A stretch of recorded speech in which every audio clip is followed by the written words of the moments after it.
பத்தித்துறை இழிந்து ஆனந்தவாரி படிவதினால் புத்தித் தரங்கம் தெளிவது என்றோ. பொங்கு வெங்குருதி மெத்திக் குதிகொள்ள வெண் சூரனை விட்ட சுட்டியிலே குத்தி தரங்கம் கொண்டு அமராவதி கொண்ட கொற்றவனே. பத்தித்துறை இழிந்து ஆனந்தவாரி படிவதினால் புத்தித் தரங்கம் தெளிவது என்றோ.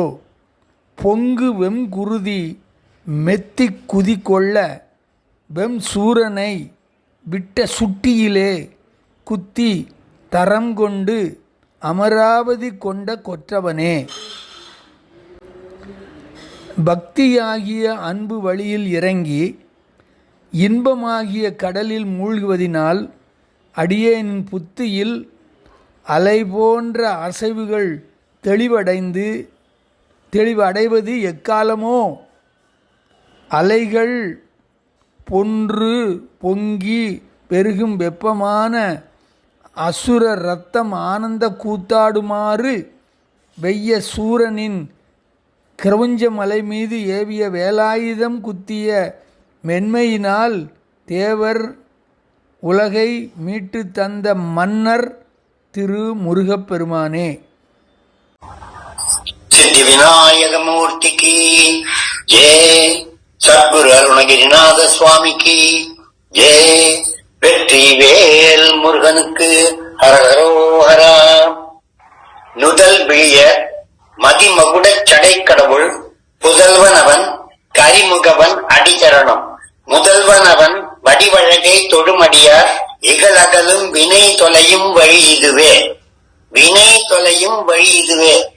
விநாயக பெருமானுடைய திருவடியை தொழுதல் வினையை தொலைக்கக்கூடிய வழியை கொடுக்கக்கூடியது. கந்தர் அலங்கார வரிசையில 35வது பாடலான சிறப்பான பக்தி துறை இழந்து ஆனந்தவாரி படிவதனால் என்கின்ற பாடலை இப்பொழுது காண இருக்கிறோம். பக்தி துறை இழிந்து ஆனந்தவாரி படிவதனால் புத்தி தரங்கம் தெளிவது என்றோ. பொங்குகன் குருதி மெத்தி குதிகொள்ள வெஞ்சூரனை விட்ட சுட்டியிலே குத்தி தரங்கொண்டு அமராவதி கொண்ட கொற்றவனே.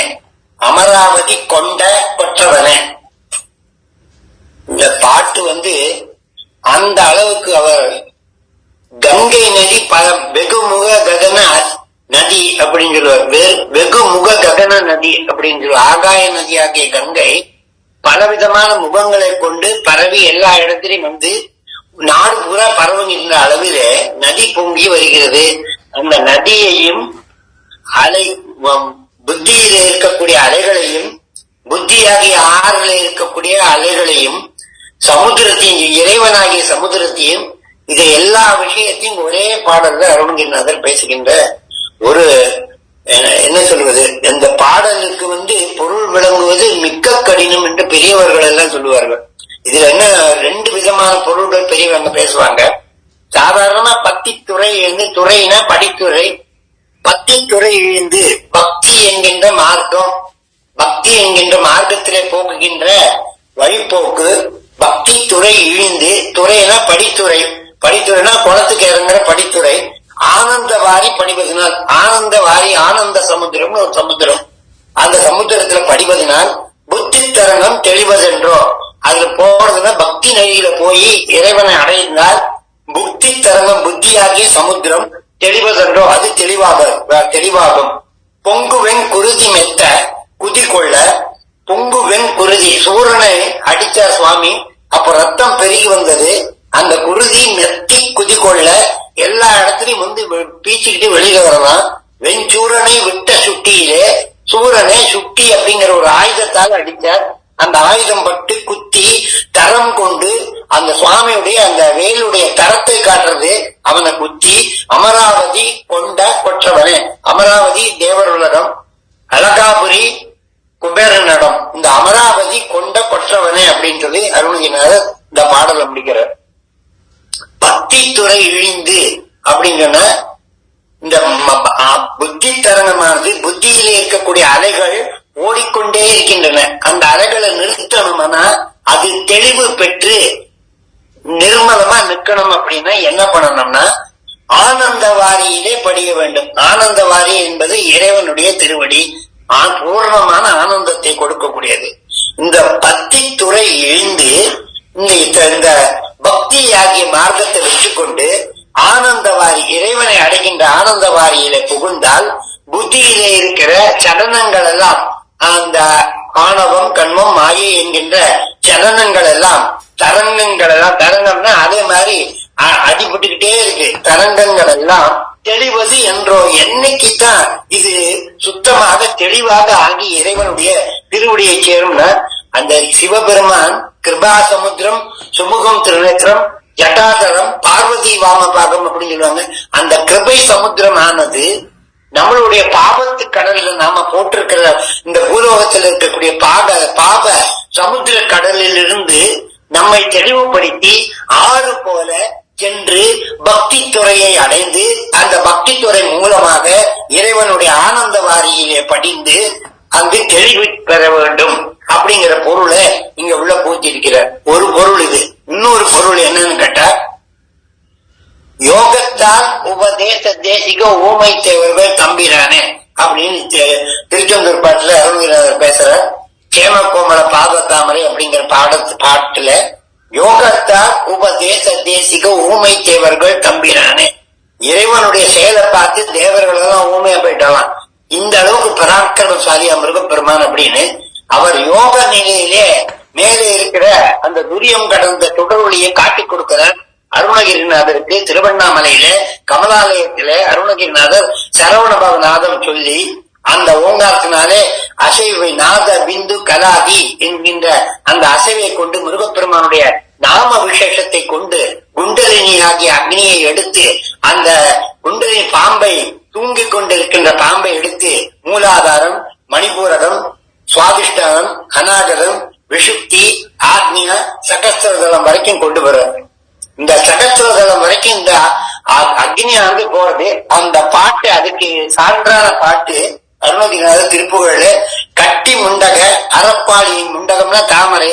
இந்த 6 தாமரை இருக்கு. இந்த 6 இடத்துல திருவளர் ஆரூர் மூலம், திருவானைக்காவே நாபி, மறுமலர் பொழில்சூழ் அண்ணாமலை, மலர் பொழில்சூழ் அண்ணாமலை, மணிபூரகம், நீவி 20 கூடிய மன்றம் எதியம், பொருவலர் கண்டம் காலஹஸ்தி, பொருவலர் கண்டம் ஸ்ரீ காலஹஸ்தி, புருவ மத்தியே காசி அப்படின்னு இந்த 6 விஷுப்தி ஸ்தலத்தையும் பேசுறார். இந்த 6 விஷுப்தி ஸ்தலத்திலையும் சிவபெருமான் குடிகொண்டிருக்கிறார். இந்த 6 விஷுப்தி ஸ்தலம் போல முருகனுடைய 6 படை வீடுகளும் ஏற்படுகின்றது. அந்த அளவிலே அந்த 6 தலங்களிலும் உடம்பில் இருக்கிற 6 ஆதாரம், 6 ஆதாரத்திலிருந்தும் அந்த குண்டலினி சக்தியை மேலே கொண்டு வந்து சகஸ்திர தலத்திலே வரும்போது சந்திரன் தெரியும் சொன்னீங்கன்னா நேற்று கலையை போடுகின்ற ஞானத்தை கொடுப்பான்னு நேற்றைய பாடல்ல பார்த்தோமே. அந்த கலையை ஞானக்கலை தருவாய் அப்படின்னு பேசுறாங்க. 8வது ஞானக்கலை தருவாய். அந்த ஞானக்கலையான சந்திரன் வரும்போது இந்த சூரிய சந்திரன் 2 ஒளிகள், நடுவுல அக்னி, இப்படி 3, அதுல மூலாதாரமாக இருக்கக்கூடிய தண்டுவடம் மேரு, அது 2 இடாப்பிங்களாம் 2 பக்கம் சுற்றி வருகின்ற பாம்பு. அங்க மேலே போன உடனே ஒரு பக்கம் சந்திரன், ஒரு பக்கம் சூரியன், வலது பக்கம் சூரியன், இடது பக்கம் சந்திரன், நடுவுல அக்னி. இந்த நடுவு அக்னி தான் நடுவு கண்ணு. சிவபெருமானுக்கு 3 கண்ணுல நடுவு நெற்றிக்கண்ணு, நடுவுல இருக்கக்கூடிய ஞானக்கண்ணு. இந்த ஞானக்கண்ணு எச்சின போது இந்த சூரியனாகிய ஒளி சந்திரன்ல பட்டு சந்திரன் நெகிழ்ந்து அமிர்தவாரி ஏற்பட்டு அந்த அமிர்தவாரியானது மேலே சென்று அந்த சகஸ்ர தளத்தில் இருக்கிற முருகனுடைய அல்லது சிவபெருமானுடைய திருவடியை தழுவி அந்த அமிர்தமானது திரும்பி கீழே விழுமா. அது திரும்பி விழும்போது அந்த மூளையிலே விழுந்து மறுபடியும் தொண்டையிலே விழுந்து நாக்குக்கு போய் வயிற்றுக்குள்ள போகும். அந்த திரும்பி விழ அமிர்தமானது அந்த உடலை சுத்தம் பண்ணி ஞானத்தை கொண்டு வந்து மேல இருக்கிற அந்த மண் கபாலத்தை பொழிச்சு அந்த கபாலம் மூலியமாக கபால மோட்சத்தை கொடுக்கக்கூடியது. உயிர் அங்கேன்னு கொண்டு போகும்போது அந்த உயிரை வந்து இந்த அமிர்தத்தில் குளிப்பாட்டி இறைவனோட இறந்ததை சேர்த்துமா. அப்போ இது புத்தி தெளிவடைகிறது அப்படின்னு சொல்லி பெரியவங்க எல்லாம் சொல்லுவாங்க. அந்த கட்டி முண்டக அறப்பால் இயங்கிதனை முட்டி அண்டமொடு தாவி விந்து ஒலி கத்த மந்திர அவதான வெண்புறவி மிசை ஏறி கற்பகம் தெருவில் வீதி கொண்டு சுடர் பட்டி மண்டபம் உண்டு ஆடி இந்து போடு இந்துன சந்திரன் இந்து போடு கட்டி விந்து பிசகாமல் வெண்பொடி கொடு அசையாமல் சுட்டு வெம்புற நிராக விந்தை கொடு தத்துவங்கள் விழ சாடி என் குணவர் சொர்க்கம் வந்து கையுளாக எந்தை பதமுறவேவி.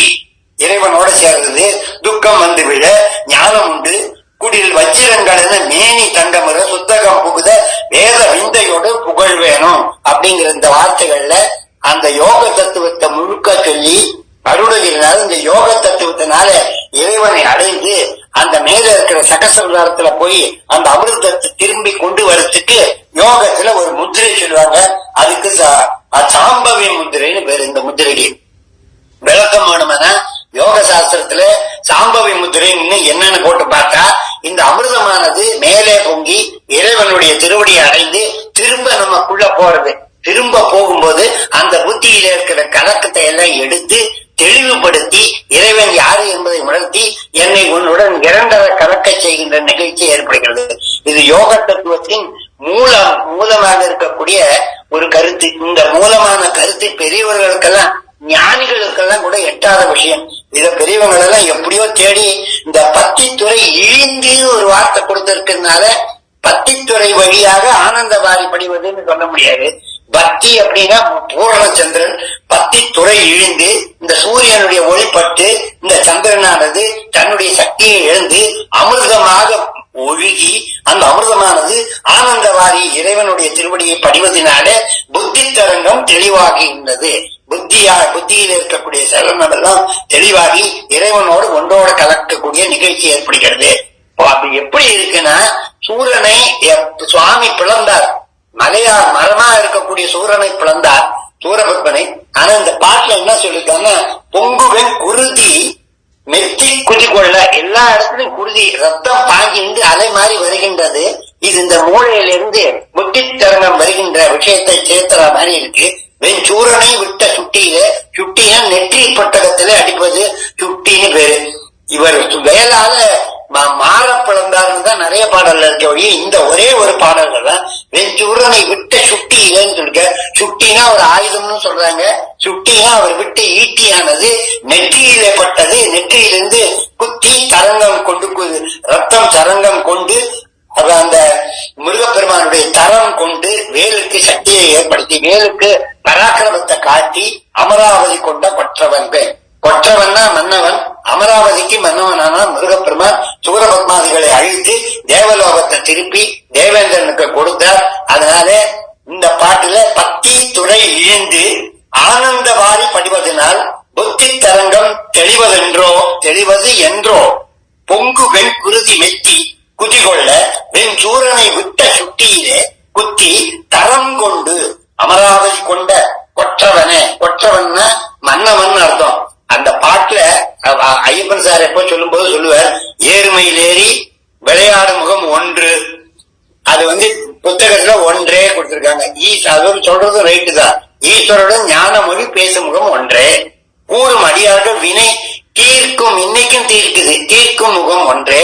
குண்டுருவ வேல் வாங்கி நின்ற முகம் ஒன்றே. மாறுபட சூரனை வதைத்த முகம் ஒன்றே. வள்ளியை மனம் புணர வந்த முகம் ஒன்றே. ஆறு முகமான பொருள் நீ அருளல் வேண்டும். ஆதி அமராபதி அமர்ந்த பெருமாளேன்னு ஒரு வருஷம், ஆதி அருணாபுரி அமர்ந்த பெருமாள்னு ஒரு வருஷம். இது ரெண்டையும் ஐயப்பன் அவர்கள் சொல்லுவார்கள். அந்த அமராவதி அமர்ந்த பெருமாள் ஆதியிலே சூரபத்மாதிகளை அழித்து தேவனுக்கு இடத்த கொடுத்து அந்த சிம்மாசனத்துல அமராவதி பட்டணத்துக்கு மன்னவரா, தேவர்களுக்கு அரசனா, 33 கோடி தேவர்களுக்கும் அரசனா அங்க போய் கொற்றவனாக அங்க சிம்மாசனத்துல தேவரோட சிம்மாசனத்துல இந்திர பதவியை அடைஞ்சார் முருகப்பெருமான். அந்த இந்திர நீல தேர் ஒண்ணு கொடுத்தாரு சிவபெருமான் சூரபத்மனுக்கு. அத போல முருகப்பெருமான் இந்த சிம்மாசனத்துல அமர்ந்து 33 கோடி தேவர்களுக்கும் அரசனாக காட்டினார். அந்த அரசன் செயலை சொல்ற என்ன காரியம்னா முருகப்பெருமானுடைய திருவடியானது ஆனந்த வாரியை கொடுத்து நம் புத்தி சலனத்தை எடுத்து நம்மளை தெளிவாக்கி தன்னுடன் இரண்டவர் கலக்கக்கூடிய ஒரு சிறப்பான பாடல். பத்தி துறை இழிந்து ஆனந்தவாரி படிவதனால் புத்தி தரங்கம் தெளிவது என்றோ பொங்குவென் குருதி மெத்தி குதிகொள்ள வெண் சூரனை விட்ட சுட்டியிலே குத்தி தரம் கொண்டு அமராவதி கொண்ட கொற்றவனே அப்படிங்கிற சிறப்பான பாடல். வெற்றிவேல் முருகன் கரோகரம்.